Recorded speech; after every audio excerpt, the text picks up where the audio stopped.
Joining us now on the John Fredericks Show, the mayor of Virginia's #1 city, the biggest city in Virginia, Virginia Beach. Well, that's where we are. We love Virginia Beach. Mayor of Virginia Beach, Will Sessoms. Mr. Mayor, great to have you, sir. Good morning.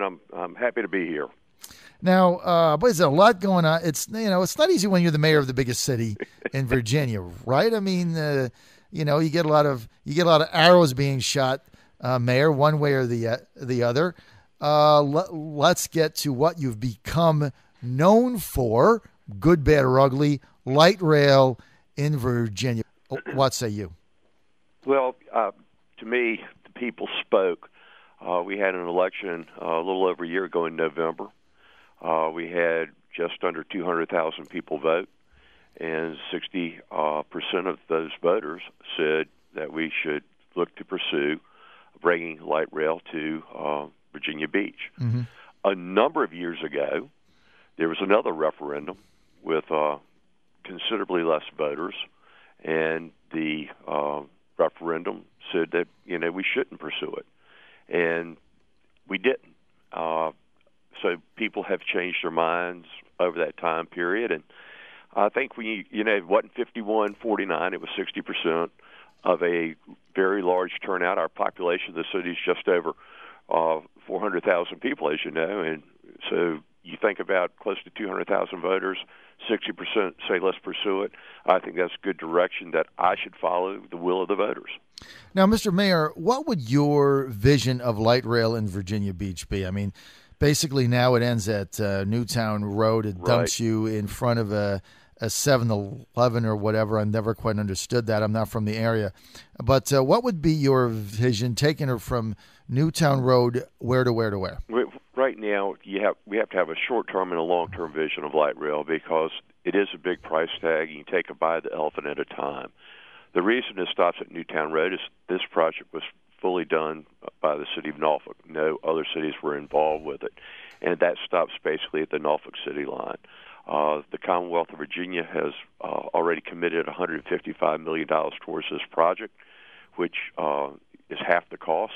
Once we get to Town Center, we have a lot of options. I would hope that we can go north-south, and when I say north-south, we're not heading towards the ocean front. I certainly want to head towards the ocean front, and that's one of my desires, but I want us to continue east, but I'd like to go north-south as well, where we also move a heck of a lot of people. So when you say north-south, like what would your vision be, and who would ride it, and how would that get automobiles off the road? Okay. Well, two things, that you got to take into consideration with light rail. Yes, it does take some automobiles off the road, but it also allows for economic development around it. Mm-hmm. No different than a highway. And if you look at the opportunity we have just from Newtown Road to Town Center, and you see all the opportunity for development around that rail line, is pretty impressive. And I'm happy to say that Virginia Beach has planned for that type of development, and that we should have offices, retail, as well as places for people to live in that area.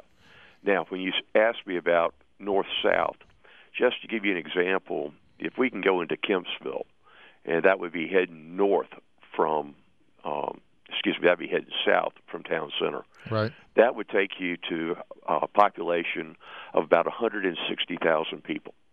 That is a huge mass of people. I think it would be the third largest city in the Commonwealth of Virginia. Mm-hmm. Therefore, you've got the masses. Therefore, you have the opportunity for more people to ride.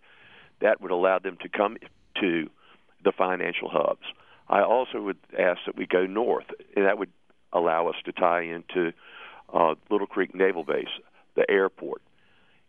Not to mention, if we go to Kempsville, we can also continue to go to Princess Anne Commons, which allows us to go to our universities, our healthcare facilities, as well as our municipal center. So we have a lot of opportunities. We're doing a lot of good planning, and two things will happen. People will ride it, and that will take people off the roads, mm-hmm. and there will be nice economic development occurring around it. Mr. Mayor, the detractors for light rail, they really go bananas over this. And what they're saying is, yeah, that all sounds fine, Mr. Mayor, whatever, but at the end of the day, it cannot self-sustain itself based on meager ridership numbers. on the Norfolk line, the Tide, it's going to lose millions and millions of dollars that are going to have to be subsidized by the taxpayer. How do you respond to that? Tell me a transportation project that's not subsidized by the taxpayer. None. Thank you. That's reality. That is reality. I can take you to streets that, are overflowing at certain hours of the day. But certain hours of the day, I can take you to that street and you won't hardly see an automobile on it. Mm-hmm. I do come back to what I originally stated earlier. Why are we pursuing light rail aggressively? We did what the public said. Put it on a referendum. Mm-hmm. I think the people that you're hearing negatively about light rail thought that referendum would lose. And that referendum not only won, it won in a big way, and it was a huge turnout as far as the vote. So I think that should give me, as the elected official, good direction from the people that I'm serving. Now let's go, if we can, Mr. Mayor, to transportation as a whole. The big transportation package passed the General Assembly, was signed by Governor McDonald 2013. At the time, it was seen as a signature event for McDonald. I was about the only conservative in the history of the globe that was in favor of it because, as you said, you've got to fund roads, and it is what it is. Well, let me just say I applaud your support of it. With all the crap going on with Governor McDonald right now, I come back and tell you that his legacy will be a solid governor, and mainly for what he did with transportation. Absolutely.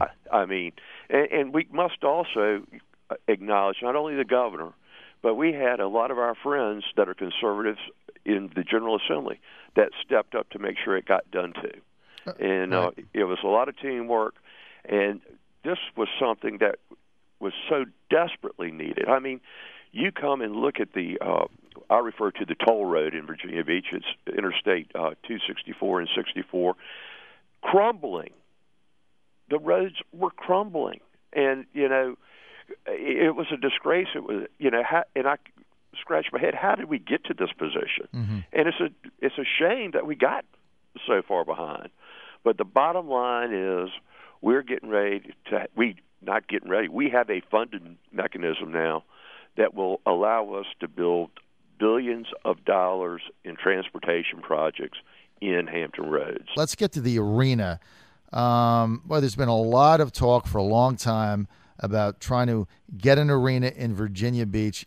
I remember I was in Georgia at the time, but when you guys passed pari-mutuel wagering and we're trying to get a track, I remember when they started talking about New Kent area. Right. I was in Atlanta, and I said to myself, that thing will fail. That was a good call.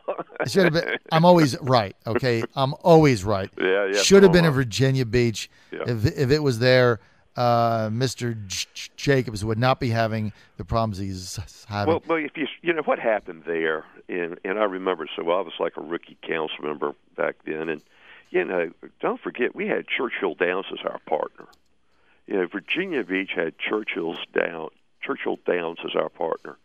And it would have been fine to say no to Virginia Beach, but how do you say no to Churchill Downs, who has a tremendous track record, a great record of success, and the financial stability? That was my frustration there. Now, what about an arena? How does that work? And could you ever envision a professional franchise of some kind being in Virginia Beach?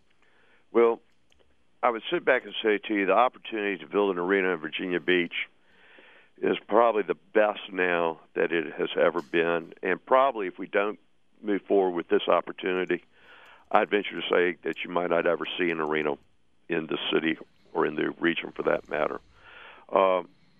We're very fortunate that we have the opportunity from the private sector to provide $200 million for the construction of this arena. If you have $4 in private money compared to $1 in local government money, mm-hmm. That's a pretty darn good return. Now, as far as the investment going in. Return was the wrong statement, but as far as the match of the investment going in. Right. What we need to do now is do a thorough analysis to see, what this arena will generate. Now, don't forget, the revenues coming from the arena now are going to the owner of the arena, right, which are the ones putting the $200 million in. Right. And so we got to sit back and see, will this generate enough hotel room rentals in the dead of the winter when there are plenty of rooms to rent? Will this generate enough ticket tax rentals, in the dead of the winter to cover it? I believe that we will be able to see that the funds will, that the business decision will lead us to make the investment to build the arena. But I also will tell you that we're not going to have the return that goes into the general fund, right, as we have had with the amphitheater, as we have with the 31st Street Hilton, as we have with Town Center. We've invested in those projects. Those were public-private partnerships, right, in which we put money in. Not only did we get the money to pay back the debt service, but there was additional money to go into the general fund, which benefited everybody.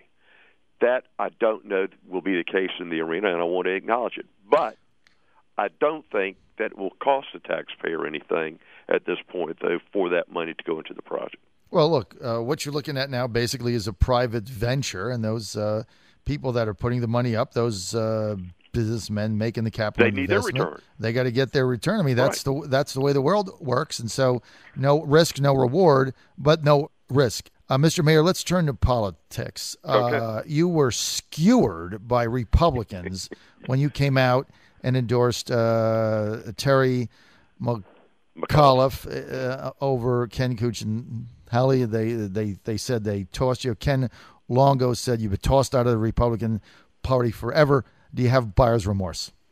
Not a bit. And let me say to you, I'm 60 years old now, and I hope I've always tried to focus on doing what is right. And in this case, it truly reiterated. I'm the mayor of Virginia Beach. We have a legislative package that we go up to Richmond with every year, and I wish I had it in front of me right now, but it's 8 or 9 priorities of the city of Virginia Beach. The nominee of the Republican Party, Ken Cuccinelli, didn't support half those, and that ranges from uranium mining, which has an impact on our water at Lake Gaston. He wasn't against that. Light rail funding, he wasn't for that. Schools opening after Labor Day, he wasn't for that. And these are legislative agendas that are voted by our entire city council saying this is what we want to get done in Richmond. So, that's the first thing that I have to take into consideration is what's best for our city. Mm-hmm. And then I must tell you that I'm quite frustrated with our Republican Party on social issues. Mm-hmm. We're pushing them too far, mm-hmm. and it's coming back and biting us. Mm-hmm. And, I can show how I've worked diligently to help start the Republican Party in this city, and we had fun doing it, and we grew it, and we were very, very successful. This division in the Republican Party right now troubles me greatly because of the blood, sweat, and tears I've truly put into it years and years ago, which people cannot deny. Mm-hmm. But now we must come together.